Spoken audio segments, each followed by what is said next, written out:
Bonjour à tous. Pour ceux qui peuvent suivre cette chaîne un peu fourre-tout, plus souvent je la dédie aux textes, aux témoignages que j'ai trouvés inspirants, parfois dérangeants, parfois choquants.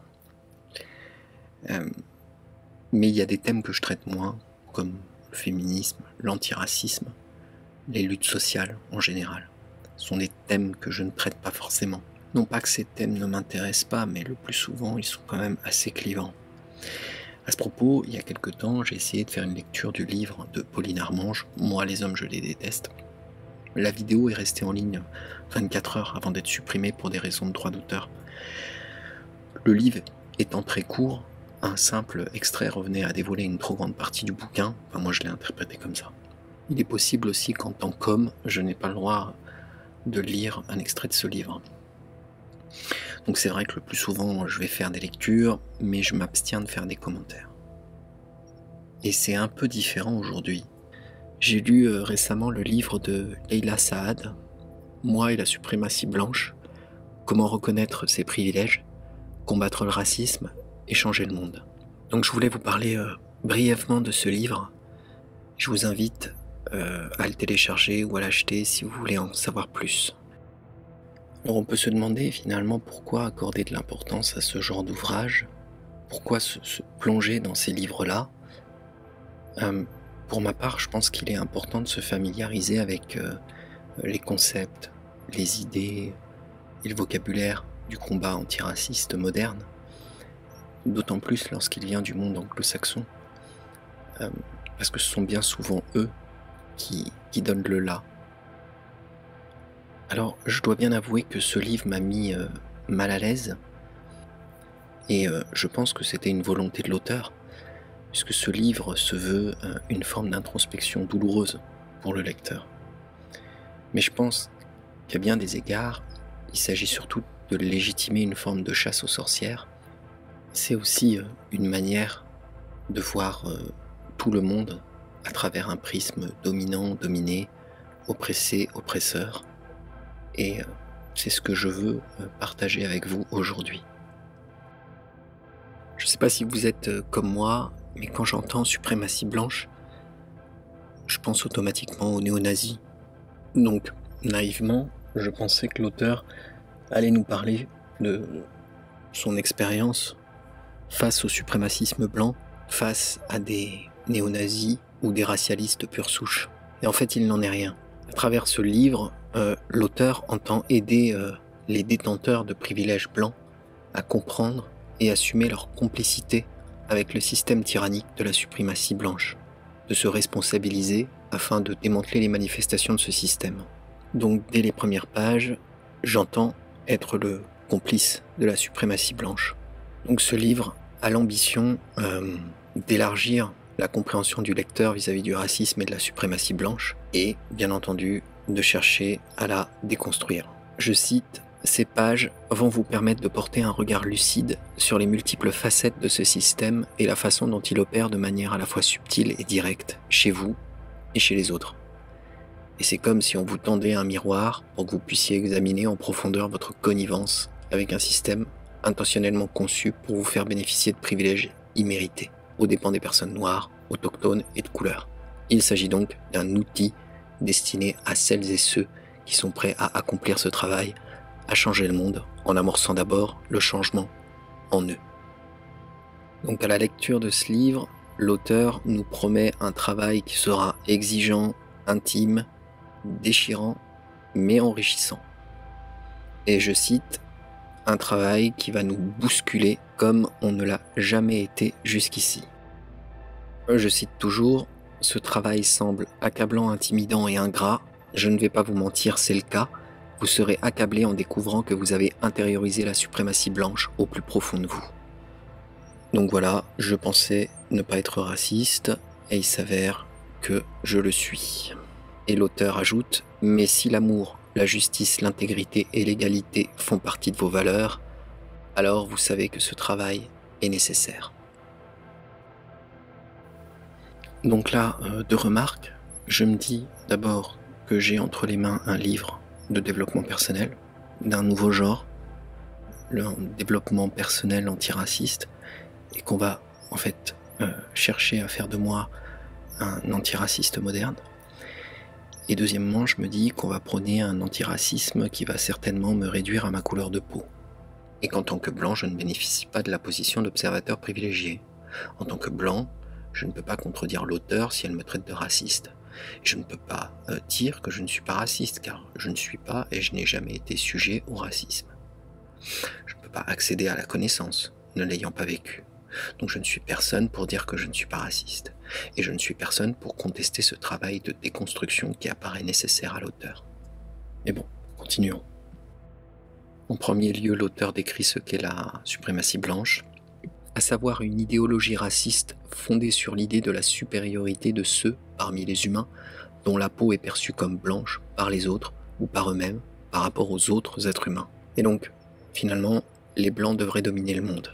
La suprématie, dit-elle, ne se résume pas à une attitude ou à une façon de penser, elle s'étend aux institutions, donc on en revient à cette idée de racisme systémique, de domination systémique.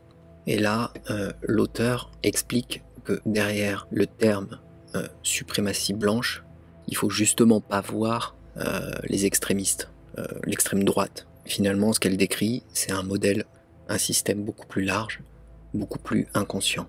Et qu'aujourd'hui, certes, l'apartheid, l'esclavage, tout ça n'existe plus, mais il existe toujours les discriminations, les mauvais traitements.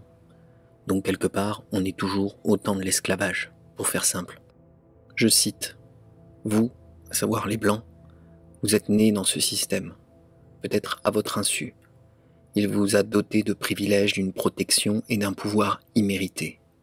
En outre, il est conçu pour vous endormir, et pour que vous ne soyez pas conscient des conséquences que ces privilèges ont pour ceux qui ne vous ressemblent pas.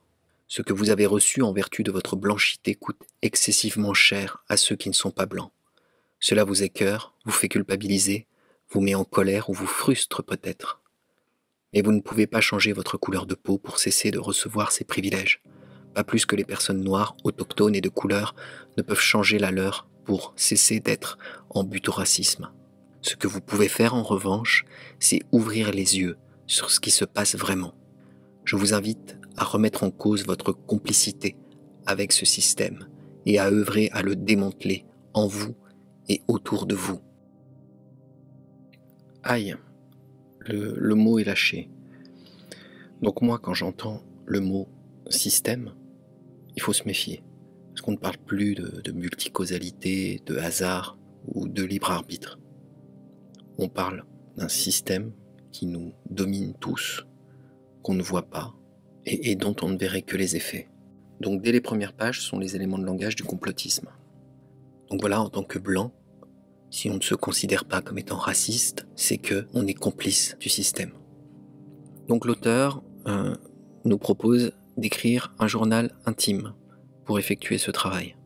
Et il va falloir faire des exercices quotidiens. Donc on va regarder ça de plus près. Et l'auteur nous prévient, l'objectif n'est pas de vous humilier, mais de vous ouvrir les yeux. Vous aurez beau souffrir, avoir honte et culpabiliser en prenant conscience de votre racisme, votre malaise n'égalera jamais la souffrance que vous infligez aux personnes racisées. Exemple de phrase extrêmement dérangeante, je trouve. Alors au lieu de rester bloqué ou de vous sentir abattu, servez-vous de vos sentiments pour agir et changer. Ça donne envie, en tout cas. Alors parlons de ce fameux travail. Donc, il est décomposé en plusieurs semaines. La première semaine consiste essentiellement à définir les termes, à savoir ce qu'est le privilège blanc, la fragilité blanche, la police de la parole, le mutisme blanc, la supériorité blanche et l'exceptionnalisme blanc. Autant de termes qui m'étaient quand même relativement inconnus, hormis le privilège blanc, la fragilité blanche, puisque j'avais lu Robin DiAngelo. Allez, rentrons dans le dur. Jour 1, le privilège blanc. Le privilège blanc, je cite, est une norme législative, institutionnelle et culturelle qui existe depuis très longtemps, et c'est Peggy McIntosh qui a dépoussiéré ce terme. Je cite, « J'en suis venu à considérer le privilège blanc comme un lot invisible d'avantages immérités sur lesquels je peux compter tous les jours, mais dont je n'étais pas censé m'apercevoir. Le privilège blanc ressemble à un sac à dos invisible et léger rempli de fournitures spéciales, de garanties, d'outils, de plans, de guides, de livres-codes, de passeports, de visas, de vêtements, de compas, de matériel d'urgence et de chèques en blanc. Et là, on en vient à une difficulté, est-ce que le privilège blanc existe? Effectivement, l'auteur va nous dire que l'esclavage, discrimination raciale à l'embauche, tout ça c'est illégal globalement. Donc on pourrait prétendre que le privilège blanc n'existe pas. Et que si les blancs ont été privilégiés à un moment, ils ne le sont plus aujourd'hui. Mais là, ce qu'on va nous dire, encore une fois, c'est que le privilège blanc est profondément ancré en nous. Et comment l'auteur a eu conscience finalement que le privilège blanc existe, c'est tout simplement a priori quand elle était jeune et que sa mère lui a fait comprendre que, étant noire, musulmane et étant une femme, elle aurait à travailler 3 fois plus dur que les autres. Et l'auteur nous explique également que ce privilège va de pair avec d'autres privilèges que sont le genre, la classe sociale ou le fait d'être handicapé ou non. Autrement dit, les privilèges peuvent se cumuler. Bon voilà, si effectivement on est un homme blanc, hétérosexuel, bon là on a triple dose de privilèges. Et l'auteur livre des indicateurs qui nous permettent de reconnaître le privilège blanc, essentiellement fournis par Peggy McIntosh. Sur ces 50 critères, l'auteur en cite 7. Le premier, je peux, si je le souhaite, faire en sorte de ne fréquenter que des gens de mon origine ethnique la plupart du temps. Quand on me parle de notre héritage national ou de notre culture, on me montre que ce sont les gens de ma couleur de peau qui en sont les bâtisseurs. Quand je vais au supermarché, je suis sûr de trouver les aliments en accord avec les traditions culinaires de ma culture. Quand je vais chez le coiffeur, je suis sûr de trouver quelqu'un qui saura s'occuper de mes cheveux. Je n'ai pas été obligé de prévenir mes enfants contre le racisme institutionnel pour assurer leur sécurité au quotidien. Si un agent de la circulation m'arrête, je peux être sûr de ne pas avoir été choisi en fonction de mon origine ethnique. Si je passe une mauvaise journée, une mauvaise semaine ou une mauvaise année, je n'ai pas besoin de me demander si les situations ou les incidents négatifs qui me sont arrivés ont une connotation raciste. Je peux être sûr que si j'ai besoin de soins médicaux, mon origine ethnique ne jouera pas en ma défaveur.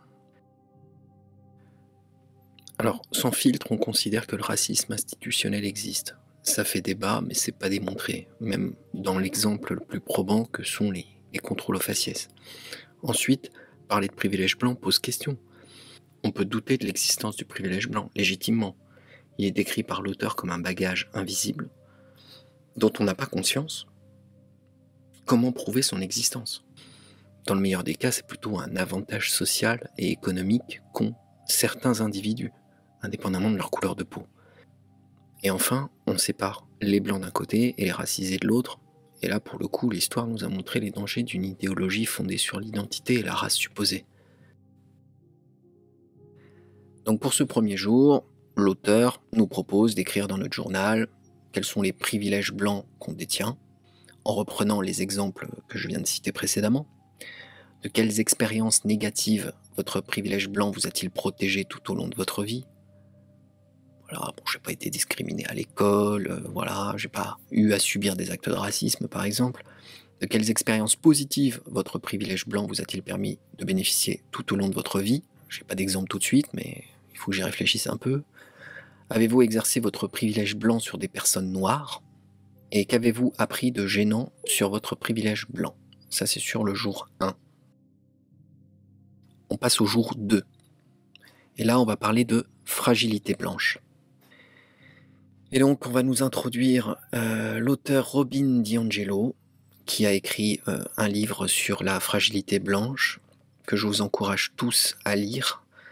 Alors, la fragilité blanche, bon, c'est très simple en fait. C'est finalement les réactions de défense quand on va vous traiter de raciste, pour la faire courte. Je cite, c'est l'état dans lequel même un stress racial minimal devient intolérable et déclenche toute une palette de réactions défensives. Il est évident que quand on vous traite de raciste, votre première réaction instinctive, ça va être de dire oui, tout à fait, je suis raciste. Donc en action, la fragilité blanche, l'auteur décrit, ça va être se mettre en colère, avoir peur, protester, se sentir humilié, pleurer ou se taire. Et donc le blanc va adopter une position de victime, alors qu'en réalité, il aurait commis des actes racistes ou il y a participé, peut-être de manière inconsciente, étant donné que le blanc ne comprend pas qu'on pointe son comportement comme un comportement raciste, il se défend en disant « je ne suis pas raciste », c'est donc de la fragilité blanche. Et ce comportement est jugé comme étant superficiel et binaire par l'auteur. Je cite, « La fragilité blanche vous empêche d'aborder la question raciale avec sang-froid. Si vous ne pouvez pas parler de racisme, surtout de votre complicité involontaire avec ce fléau, vous ne pourrez jamais dépasser une compréhension superficielle de ce phénomène. Voici à quoi ressemble cette compréhension superficielle, binaire. Raciste égale méchant, pas raciste égale gentil. Je veux être quelqu'un de bien, je ne peux donc pas être associé au racisme. Ce désir d'être perçu comme gentil par vous-même et les autres vous empêche de comprendre qu'à votre insu, à cause de vos privilèges blancs, vous êtes un rouage de la suprématie blanche. Votre désir d'être perçu comme quelqu'un de bien vous empêche de faire le bien. Car si vous ne voyez pas que vous faites partie du problème, vous ne pouvez pas faire partie de la solution.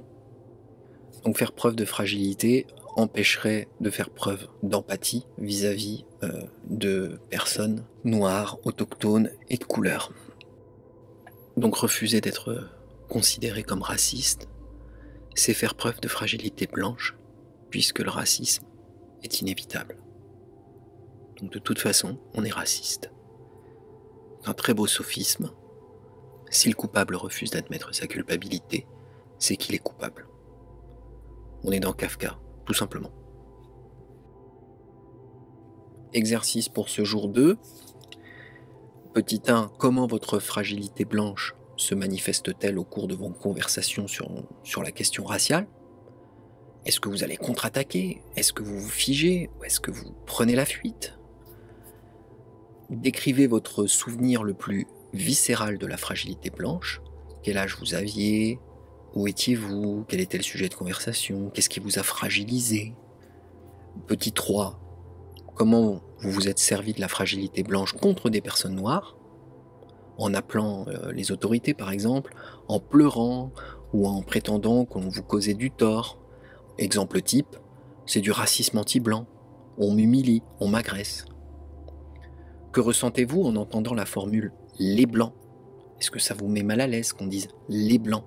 Et à ce jour, comment la peur et la gêne liées à votre fragilité blanche vous ont-elles empêché de vous investir dans un travail antiraciste ? Voilà pour le jour 2. Jour 3, la police de la parole. Alors celui-là, je ne le connaissais pas. Et l'auteur décrit ça comme, je cite, une tactique employée par les détenteurs de privilèges pour museler ceux qui n'en sont pas dotés en se concentrant sur la forme plutôt que sur le fond. C'est chercher, par exemple, à calmer son interlocuteur, lui reprocher qu'il va trop se mettre en colère, ou lui reprocher de ne pas se préoccuper du malaise, justement, dans lequel il va vous mettre. Et finalement, l'auteur dit que quand un blanc va se mettre en colère, on considère que c'est justifié, et quand c'est un noir qui se met en colère, on considère que c'est de l'agressivité, ou que ça peut être dangereux. Donc comment on va reconnaître cette police de la parole ? Ça va être effectivement quand des blancs vont dire au sujet des questions raciales à leur interlocuteur de couleur noire, autochtone, je vais le dire à chaque fois, j'aimerais que vous vous exprimiez plus gentiment, vous êtes trop agressif, vous ne parlez pas de ce problème de manière constructive, si seulement vous vous calmiez, j'aurais peut-être envie de vous écouter, vous employez un langage haineux ou clivant. Et donc derrière ça, selon l'auteur, c'est une façon de dominer et de placer la personne en colère en position de faiblesse. Donc pour ce 3e jour, on vous invite à essayer de voir si vous avez déjà ouvertement policé la parole de personnes noires, autochtones ou de couleur pour les museler, les neutraliser ou disqualifier leurs propos. Est-ce que, plutôt que de parler du fond, vous vous êtes souvent focalisé sur la forme ? Combien de fois vous avez subordonné votre volonté de vous impliquer dans le militantisme antiraciste au fait que les gens vous parlent sur un ton adéquat? Est-ce que vous avez ignoré la souffrance réelle des personnes racisées parce que leur manière d'en parler ne correspondait pas à la façon dont on doit s'exprimer selon vous? Avez-vous ignoré les personnes noires, autochtones et de couleur en général à cause du ton sur lequel elles s'expriment? Jour 4. Le mutisme blanc. Alors, ça aussi, je ne le connaissais pas. Donc, c'est le silence complice qu'observent les détenteurs de privilèges blancs à l'égard du racisme et de la suprématie blanche. C'est l'absence de prise de position par rapport au racisme. Une forme de censure. Donc, comment on le reconnaît? Bon, voilà, ça va être garder le silence quand il y a des blagues racistes. Garder le silence quand vos collègues de couleur sont victimes de discrimination sur le lieu de travail. Gardez le silence quand des blancs traitent les membres biraciaux de votre famille d'une manière dont ils ne traiteraient pas les blancs de votre famille. Gardez le silence en décidant de ne participer à aucune conversation sur le racisme à cause de votre fragilité blanche. Gardez le silence en ne participant pas à des manifestations contre le racisme telles que le Black Lives Matter ou toute autre manifestation en soutien aux immigrés en danger. Gardez le silence quand une personne que vous admirez, un mentor, un coach, un auteur, est critiqué pour comportement raciste. Gardez le silence sur tous les comportements racistes que vous pouvez rencontrer au quotidien. Et l'auteur nous explique que être introverti, avoir peur, être introverti, c'est pas une excuse. C'est du non-assistance à personne en danger, quoi. Il y a d'autres moyens de se faire entendre. Écrire, se rendre à des manifestations. Bref, si on est complice de ça, c'est 100% de notre faute. Donc, pour ce jour, on va faire un petit travail, on va déjà essayer de voir si on a déjà gardé le silence en matière de racisme. Dans quelle situation on va se réfugier dans le mutisme. On va nous demander aussi comment ce mutisme a pu nous rendre complices de comportements racistes et quel avantage on en tire. Jour 5, la supériorité blanche. Alors, qu'est-ce que c'est? Comme son nom l'indique, c'est tout simplement considérer que les personnes passant pour blanches sont meilleures et méritent donc de dominer les personnes à la peau foncée. On va nous dire que tous les blancs sont racialistes. Pour l'auteur, en fait, l'idée que le blanc est supérieur, c'est dans notre inconscient. Donc on peut rien y faire, c'est profondément ancré en nous. On est des racialistes inconscients, en fait. Ce qui est d'ailleurs assez pratique, on peut nous traiter de racistes, de racialistes, mais nous dire « mais vous le savez pas, c'est profondément ancré en vous ». Et ne répliquez pas, sinon c'est de la fragilité blanche. C'est un raisonnement circulaire, quoi, en fait. Alors comment on va reconnaître ça? L'auteur donne quelques exemples, comme souscrire aux standards de beauté européens et les magnifier. Une peau plus claire, des cheveux plus raides, par exemple. Faire des achats essentiellement chez des entrepreneurs, des prestataires blancs. Lire essentiellement des ouvrages écrits par des auteurs blancs.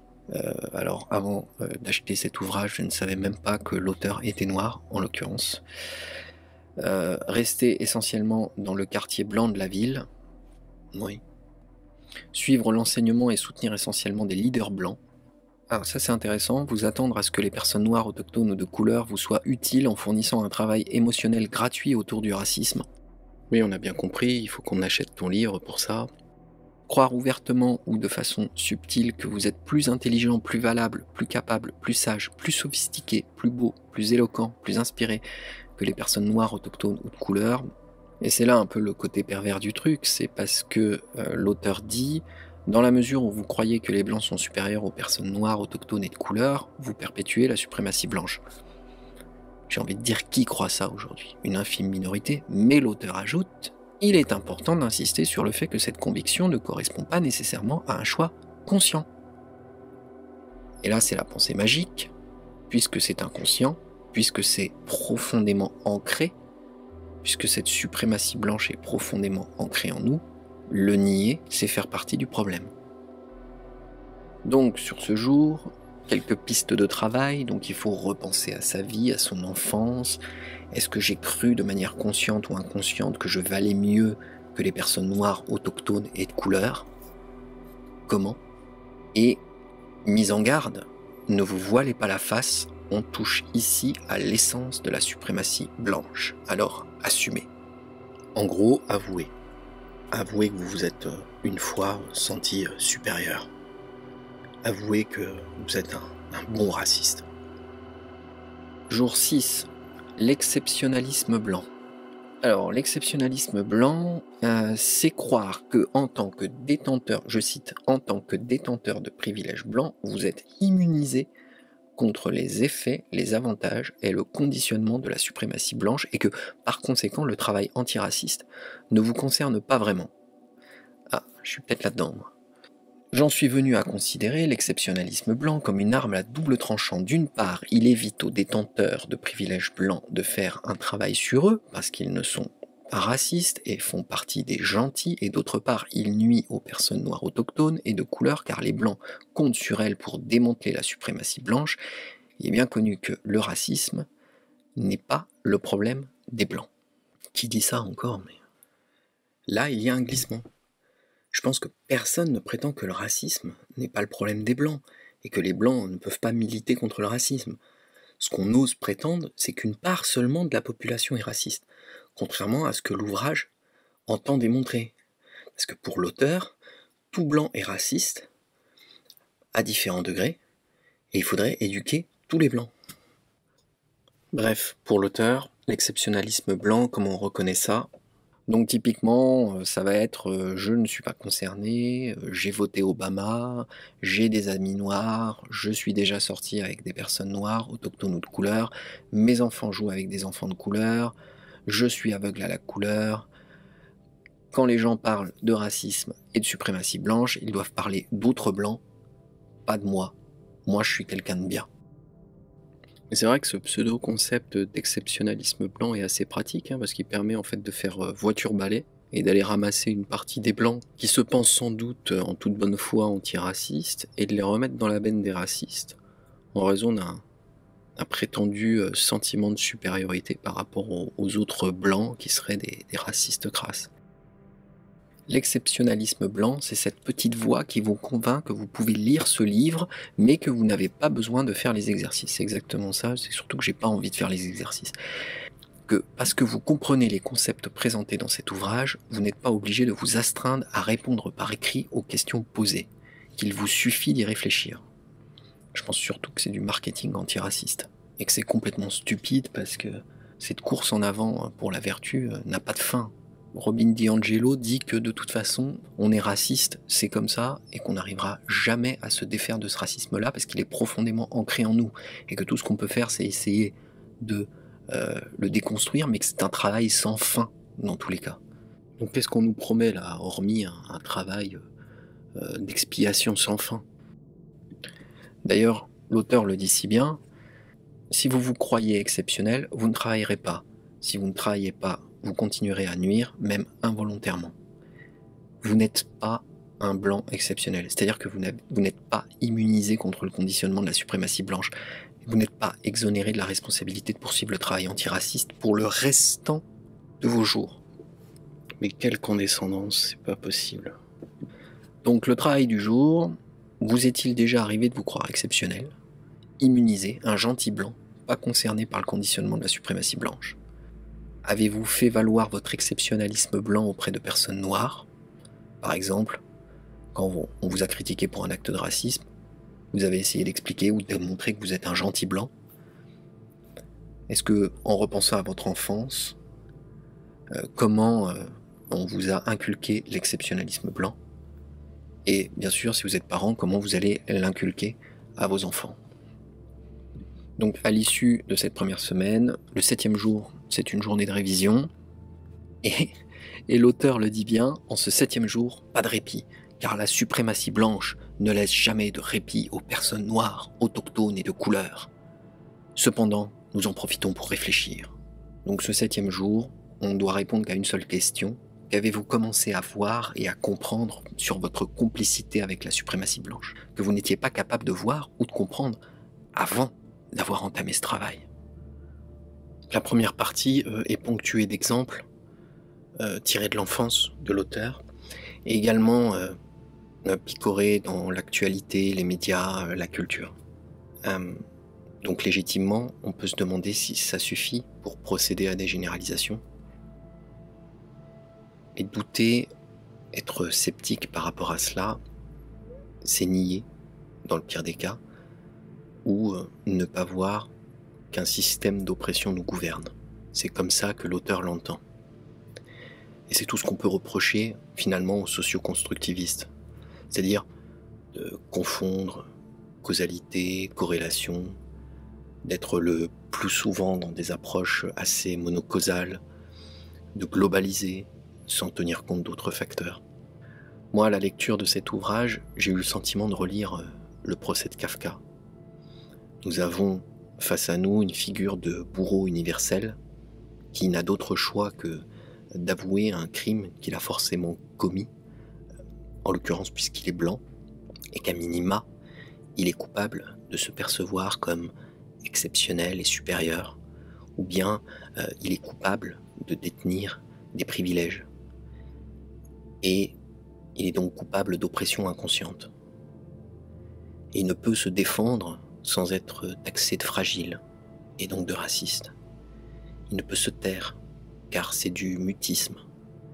Il ne peut nuancer, argumenter, sinon il pratique en fait la police de la parole. Il n'a d'autre choix que d'avouer. En fait, il s'agit d'un argumentaire qui conclut à la culpabilité de l'individu en l'absence de faits condamnables qui pourraient l'incriminer.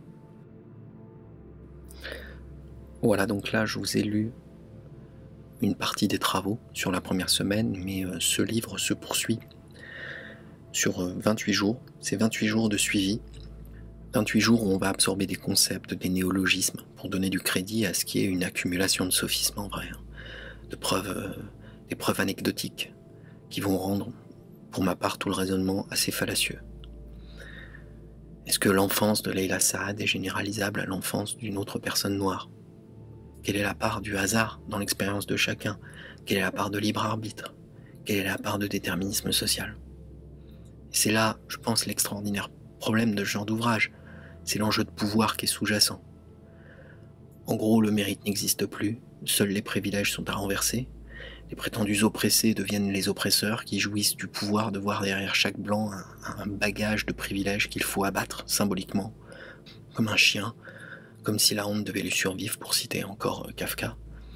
Imaginez, par exemple, que vous pouvez vivre dans un monde où vous devrez dire à vos enfants que le libre arbitre n'existe pas. Non, ma fille, tu pourras pas faire ça parce que t'es une fille, parce que t'es noire, parce que t'es lesbienne, tu seras oppressée, ma fille. Et plutôt que de te battre pour faire ce qui te plaît, milite plutôt pour que ce soit un dû du fait de ta condition d'oppressée. Et en tant que blanche, ma fille, tu seras jamais légitime pour lire et ressentir Léon Gontran Damas. C'est une folie. Alors il est moins confortable effectivement d'adhérer à la conviction que vous et moi, on est des agents libres et responsables de nos actes. Et que les embûches, réelles, nombreuses, ne résistent pas à notre seule volonté et aux moyens qu'on peut se donner. Alors, ok, on peut légitimement se dire que ce genre d'ouvrage n'a pas d'intérêt.